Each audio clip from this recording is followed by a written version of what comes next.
Bonjour, bienvenue sur On en parle, la chaîne où on parle du chrétien et des aspects pratiques de la foi et de la vie. Donc je m'appelle Arnaud Et je m'appelle Gaël. et aujourd'hui nous allons introduire notre première série sur le chrétien et l'argent. Alors c'est le premier épisode de la série, c'est la première série de la chaîne et ça est consacré à l'argent, au chrétien et à l'argent. C'est ça. Pourquoi ce choix? Ah. Alors, parce que l'argent est présent dans toute notre vie. Parce que l'argent est, voilà, qu'on soit chrétien ou pas, l'argent prend de l'espace dans notre vie. Et même que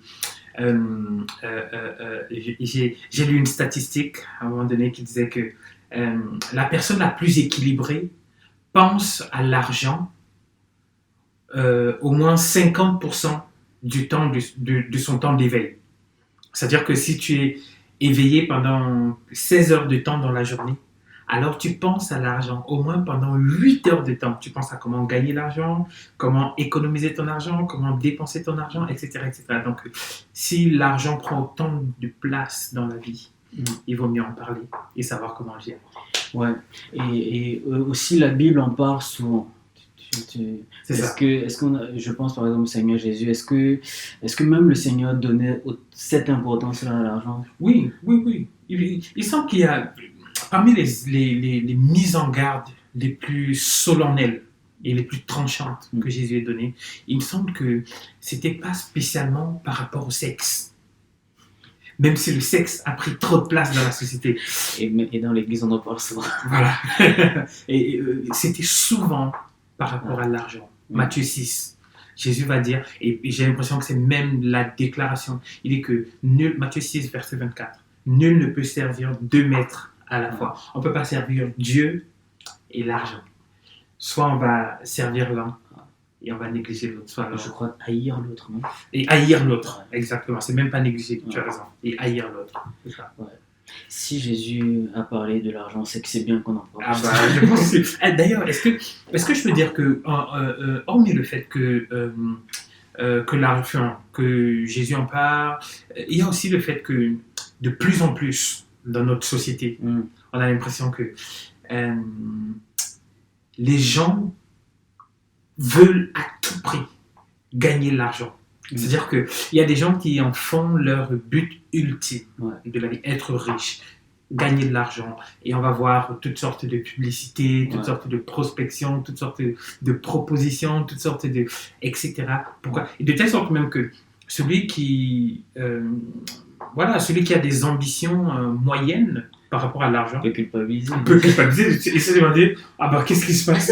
Est-ce que c'est... Tu n'as pas investi?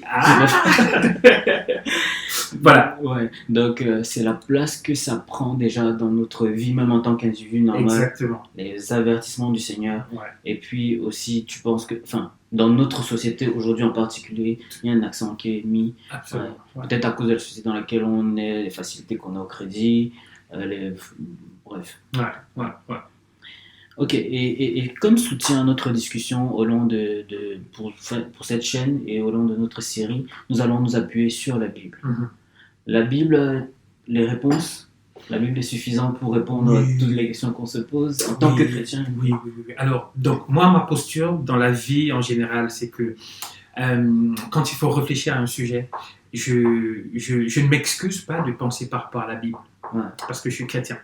Voilà, donc je ne m'excuse pas de penser par rapport à la Bible, et je crois que plus que jamais, elle apporte des réponses à tous les sujets de la société, à tout ce qui peut toucher à la vie de l'homme. Si c'est Dieu qui a créé l'homme, et si c'est Dieu qui veut que l'homme vive correctement et s'épanouisse, alors Dieu a aussi dit à l'homme comment vivre correctement et s'épanouir. Je veux faire un peu mon contradicteur. Est-ce que la Bible nous dit que la Terre tourne autour du Soleil? Non. Alors, parce que la Bible, c'est pas un livre de science. La Bible n'est pas... Il y a quelqu'un qui a dit que la Bible n'est pas là. Je me demande si c'est pas Copernic. Je peux me tromper là-dessus. Il dit que la Bible n'est pas là pour nous dire comment va le ciel et les étoiles, j'imagine, mais elle est là pour nous dire comment on va au ciel. Voilà.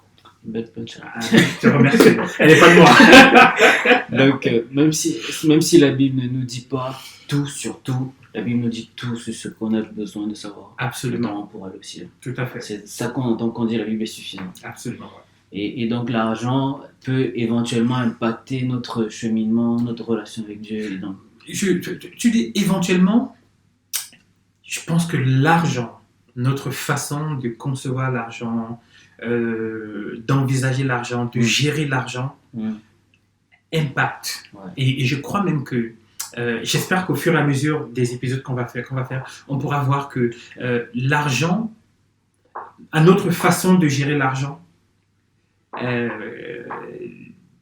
ne vais pas dire dépend, mais en tout cas, si on regarde notre façon de gérer notre argent, on peut voir quel est l'état de notre santé spirituelle. Est-ce que c'est une bonne paraphrase de là où est ton trésor, là où... Absolument, exactement. Et c'est ce que Matthieu 6, 21. Okay. Là où est ton trésor, là aussi sera ton cœur. Voilà, je crois que c'est bon, j'ai essayé de mais j'ai fait avec trésor dans ce sens, est-ce qu'il parle de ton argent enfin, quand Jésus dit là où ton trésor, là sera ton cœur, il parle de l'argent, là où ton argent? Alors, dans cette section-là, il parle spécialement des biens matériels. Okay. Parce que c'est juste après qu'il va dire que non, on ne peut pas servir. Ne vous amassez pas des trésors là où il y a les termites, etc. Mais amassez-vous les trésors dans le ciel. Et là, il parle d'argent. Et c'est juste après qu'il va dire justement qu'on ne peut pas servir 2 maîtres à la fois. Mais je crois que c'est un principe qui peut s'étendre. Parce que finalement, ok, là ici on va parler d'argent, mais le principe peut s'étendre à tout. Si ton trésor devient ta famille, si ton trésor devient tes amis, ton travail. Voilà. Donc trésor, c'est dans le sens ce qui est précieux. Exactement, ce qui devient une idole dans ton cœur. Et donc on va s'appuyer sur la Bible pour nos discussions, mais on a choisi... Tu as choisi particulièrement 1 Timothée 6 et je pense que c'est un bon choix. Merci. Mais est-ce que tu peux nous expliquer pourquoi le choix de 1 Timothée 6? Donc, 1 Timothée, c'est la première épître de l'apôtre Paul à Timothée, son disciple, qui sera aussi un serviteur, un implanteur d'église. Tout à fait. Et tu as choisi, pourquoi ce choix? Parce que déjà, je voulais parler d'argent et je voulais avoir qu'on ait une réflexion sur le chrétien et l'argent. Et comme je l'ai dit tout à l'heure, sans m'excuser, avoir cette réflexion à partir de la Bible. Et je trouve que c'est dans 1 Timothée 6, là, c'est une bonne section qui parle spécialement de l'argent. Mais aussi, j'aime beaucoup lire 1 Timothée. Parce que c'est Paul qui parle à un jeune pasteur et qui lui donne des conseils. Et je suis persuadé que moi, j'ai besoin d'entendre ces conseils-là régulièrement. Et je pense que moi, j'ai besoin, tu en as besoin, et tout le monde en a besoin d'entendre régulièrement ces conseils-là. Non seulement de la vie spirituelle, mais de comment la vie spirituelle se décline dans la vie de tous les jours. Voilà. Et donc, comme tu dis, dans 1 Timothée 6, il parle d'argent. Et puis, les versets qui introduisent un peu, avant de rentrer dans le vif même du sujet, c'est dans 1 Timothée 6, versets 3 à 5. On va peut-être afficher les versets là, ou là. Mais je vais lire, et je vais pas tout lire, mais lire quelques portions clés. Et donc, dans les versets 3 à 5, on retrouve les phrases qui disent « Si quelqu'un enseigne de fausses doctrines et ne s'attache pas aux paroles de notre Seigneur Jésus-Christ, il a la maladie des disputes de mots, d'où naissent, plus loin, les vaines discussions d'hommes corrompus d'entendement, privés de la vérité et croyant que la piété est une source de gain. » Il nous parle des enseignants qui ne sont pas attachés à la sainte doctrine et qui sont privés de la vérité, pour utiliser ces mots, et qui pensent que la piété est une source de gain. Il parle des enseignants qui peut-être veulent eux-mêmes gagner de l'argent et qui encouragent des chrétiens dans ce contexte à gagner de l'argent. C'est ça. Est-ce qu'on retrouve encore ça aujourd'hui? Ah oui, absolument, absolument. Je pense qu'aujourd'hui, on trouve ça et on trouve ça partout. C'est-à-dire que là, ici, si on doit être juste et honnête avec ce texte-là, il faut reconnaître qu'il parle dans l'Église. Mais c'est quelque chose qui s'étend à tout. C'est-à-dire, déjà dans l'Église, il y en a tellement des hommes de foi ou des leaders spirituels ou des responsables d'Église qui... où c'est clair, c'est manifeste que voilà, ils veulent non seulement ils veulent, mais ils s'enrichissent sur le dos de leurs fidèles, des personnes qui les suivent. Et donc, ils utilisent la piété, voilà, comme une source de gain. En gros, si tu as assez de foi tu auras de l'argent. Exactement. Et le truc détourné qu'ils font, c'est quoi? C'est que ils vont dire, alors moi je suis, parce que généralement ils vont afficher des signes de richesse. Toutes ces personnes-là, ils vont souvent dire, regarde, moi j'étais ça avant, désormais je suis ça.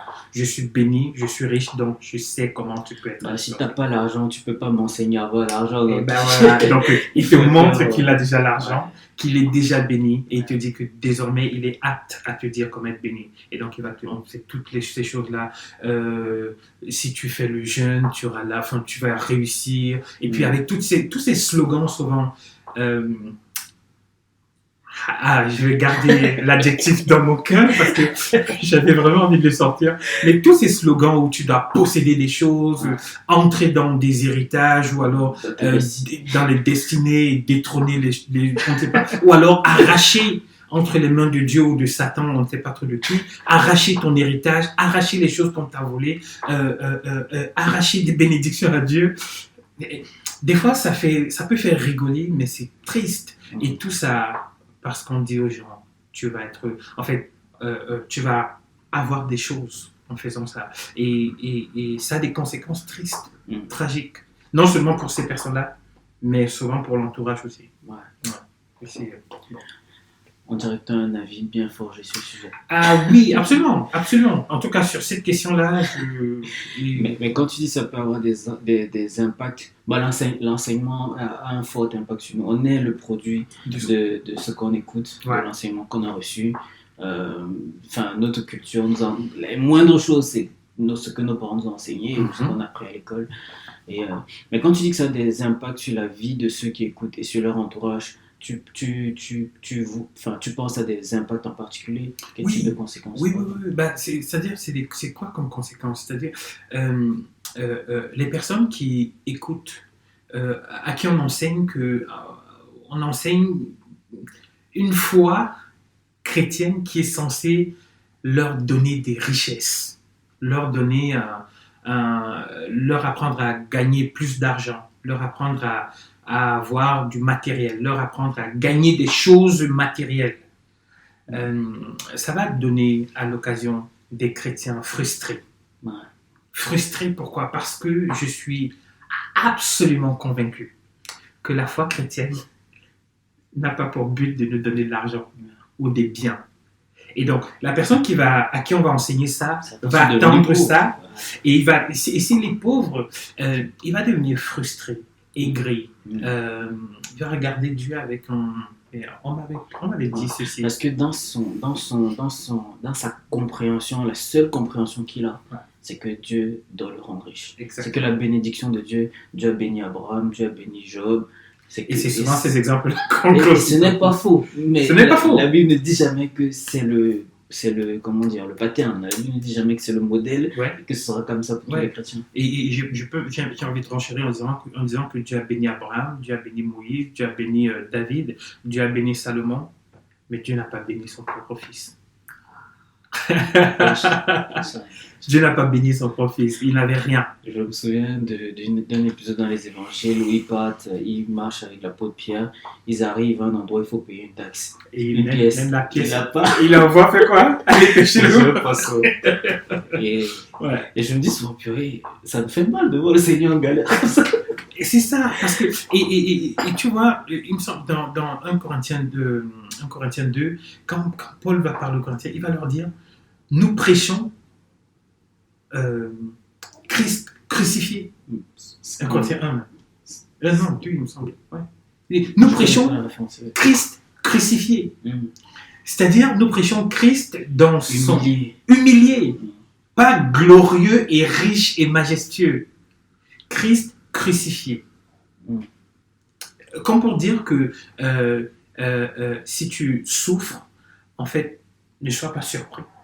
En fait, tu es juste dans la lignée de... C'est en conformité avec celui que tu suis, finalement.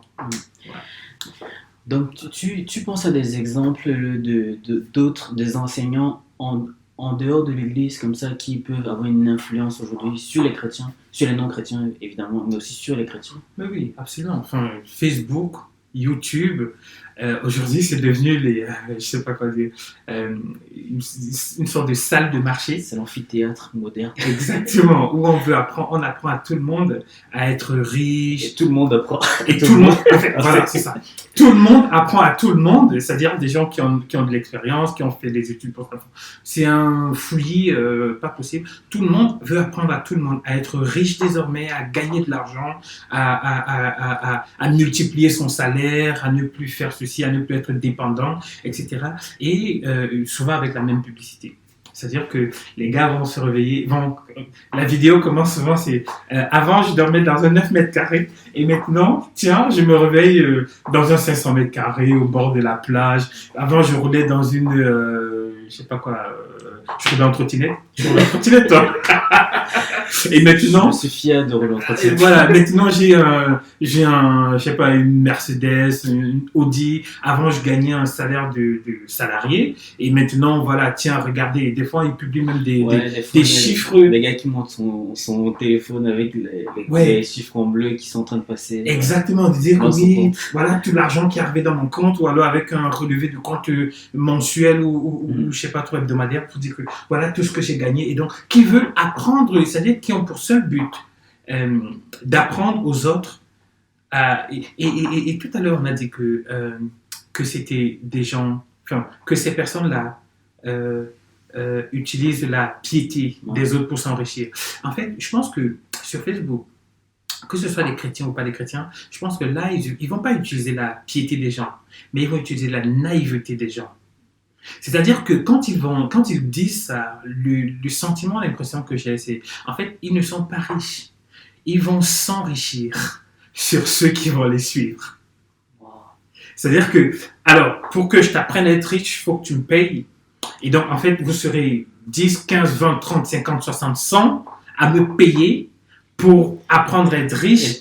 Et moi, je vais devenir riche. Et des fois, je me dis en regardant la pub, mais si tu as tout ce confort, si tu vis à Barcelone, tu as vraiment besoin de te donner la peine de faire ça.